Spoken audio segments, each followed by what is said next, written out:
Hi friends, ഇന്ന് ചെയ്യാൻ പോകുന്നത് നല്ല ടേസ്റ്റ് ആയിട്ടുള്ള സോയ ചങ്ക് വെച്ചൊരു തിക്ക് ഗ്രേവിയാണ്. കൂടാതെ സബ്സ്ക്രൈബ് ചെയ്യാതെ കാണുന്നവരുണ്ടെങ്കിൽ ലൈക്കും സബ്സ്ക്രൈബും ഒക്കെ ചെയ്തൊന്ന് സപ്പോർട്ടോടെ ചെയ്തിരിക്കണം. കൂടെ തന്നെ ബെൽ ബട്ടണിൽ ഓൾ ഓപ്ഷൻ ഒന്ന് ഓണാക്കി വെച്ചിരിക്കണേ. പുതിയ വീഡിയോയുടെ നോട്ടിഫിക്കേഷൻ അപ്പോൾ തന്നെ കിട്ടാൻ വേണ്ടിയാണ്. ഒരു 1/4 കിലോളം സോയ ചങ്ക് എടുത്തിട്ടുണ്ട്.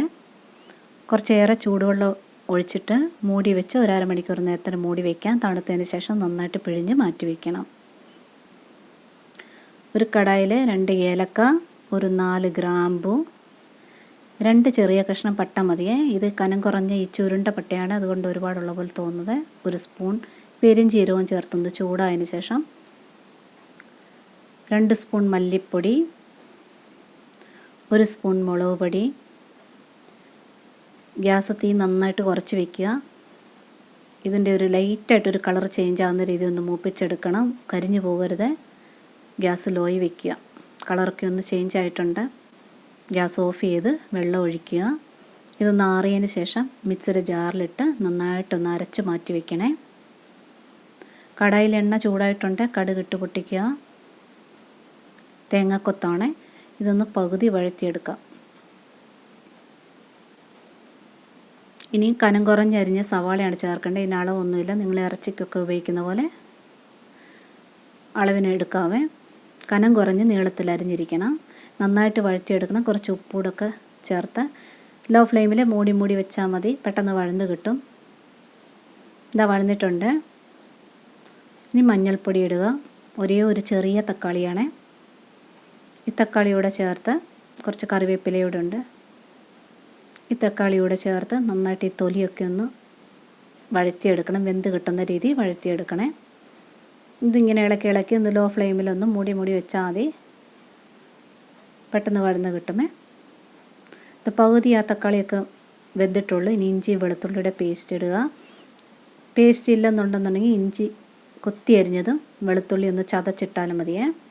ഇനി ബാക്കിയോടെ ഒന്ന് വഴറ്റിയെടുക്കണം. ഇങ്ങനെ എണ്ണയൊക്കെ ഒന്ന് തെളിയണേ, അതുവരെ വഴറ്റിയെടുക്കണം. തക്കാളിയുടെ തൊലിയൊക്കെ നന്നായിട്ടൊന്ന് വെന്തുടഞ്ഞിട്ടുണ്ട്. ഇനി സോയ ചങ്ക് ചേർക്കുക. നന്നായിട്ട് പിഴിഞ്ഞ് വെള്ളം ഒട്ടും കാണരുത്. ഈ എണ്ണയ്ക്കകത്തൊന്ന് വഴറ്റുക. ഒരുപാട് വലിപ്പമുള്ള സോയ ചങ്കാണെങ്കിൽ 2ആയിട്ടൊന്ന് മുറിച്ചിടാവുന്നതാണ്. നന്നായിട്ട് മിക്സ് ചെയ്തെടുത്തിട്ടുണ്ട്. ഇനി നമ്മൾ മിക്സിയുടെ ജാറിനകത്ത് അരച്ച് വെച്ചിരിക്കുന്നത് മസാലയെല്ലാം നന്നായിട്ട് അരഞ്ഞിരിക്കണം. ആവശ്യത്തിന് വെള്ളം ഉപയോഗിച്ച് അരച്ചെടുക്കുക. ജാറിനകത്ത് കുറച്ച് വെള്ളം കൂടെ ചേർത്ത് ഒഴിച്ചെടുക്കുക. ഇനി തൈരാണിത്. ഒരു 1/4 കപ്പ് പുളിയില്ലാത്ത തൈര്. ആവശ്യത്തിനുള്ള ഉപ്പ്. സവാളയ്ക്കകത്ത് ഉപ്പിട്ടിട്ടുണ്ടായിരുന്നു, അതുകൂടെ കണക്ക് കൂട്ടിക്കൊണ്ട് ഉപ്പിടുക പാകത്തിന്.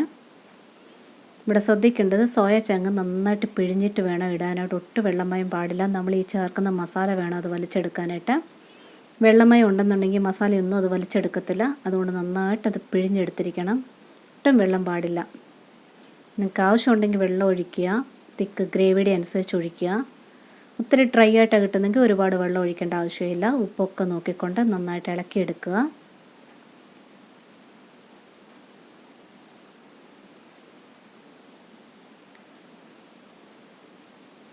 തിളയ്ക്കാനൊക്കെ തുടങ്ങിയിട്ടുണ്ട്.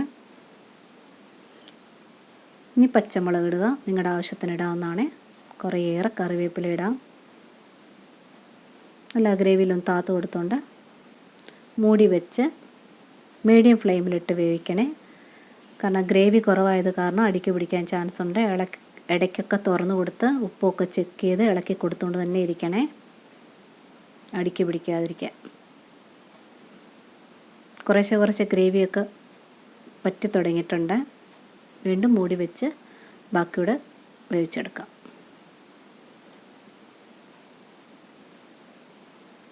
കുറച്ച് കളറൊക്കെ ഇച്ചിരി ഡാർക്കിലോട്ട് വന്നിട്ടുണ്ട്. എണ്ണയൊക്കെ തെളിഞ്ഞിട്ടുണ്ട്. ഇനി കുരുമുളക് പൊടി ഇടുക. ഓരോന്നിട്ടുകൊണ്ട് ഇളക്കിയെടുക്കുക.